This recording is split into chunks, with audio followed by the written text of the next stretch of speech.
taker as well to stay ahead of the game. ठीक है जमील साहब, because you are working for an organization जहाँ पर culture resilience भी बहुत ज्यादा होगी, साइबर साइबर सिक्योरिटी रिस्क भी बहुत ज्यादा होंगे.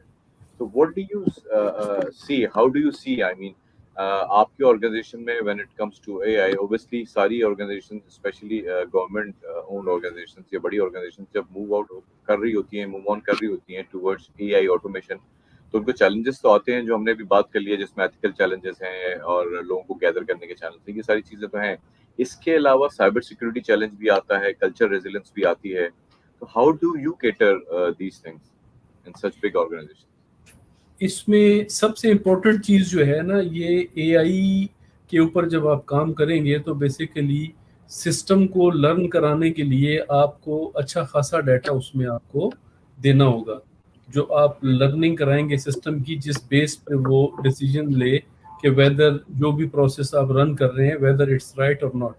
तो वो डाटा जितना भी आप लर्न कराएंगे, तो सबसे बड़ा रिस्क जो इसमें आता है, that is your data privacy or data confidentiality.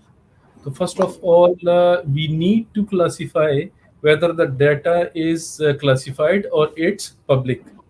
तो जब भी आप काम करें लर्निंग का, मशीन लर्निंग के ऊपर जब हम काम करें, तो we must use that public data, not the classified data.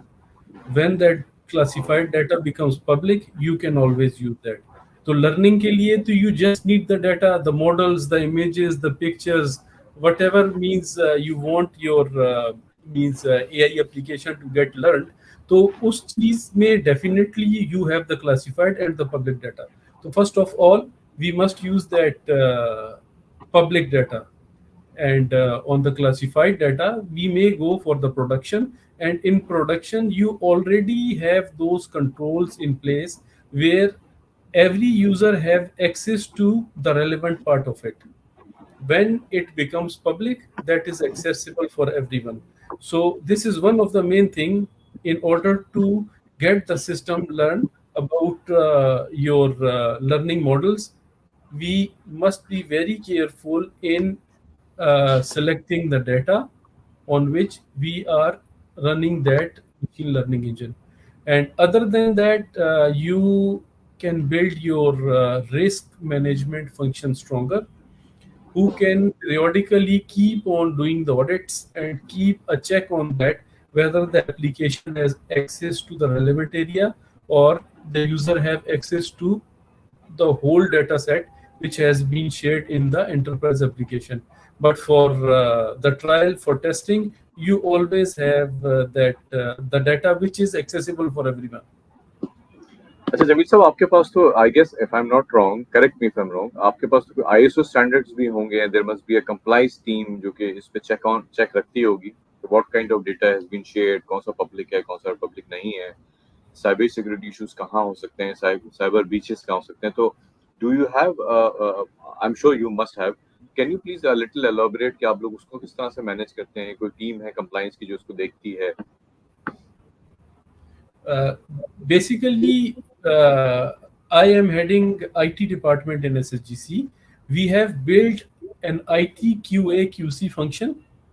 Initially, that department looks after these things, but for an independent audit and check, we have very strong IT audit team in SSGC and another enterprise risk department. So they are always keeping an eye on all the operations which are going on, especially for initiatives like AI and rest of the application where we have a lot of data. We always engage them, and even if we don't want them to get engaged, they come into the scene and they keep on checking the stuff whether the classified information is secure or not. And apart from that, we are in the process of implementing ISM standard, in which we will classify all the information within the organization in each and every department, starting from IT, so that the classified information is not shared with any irrelevant user.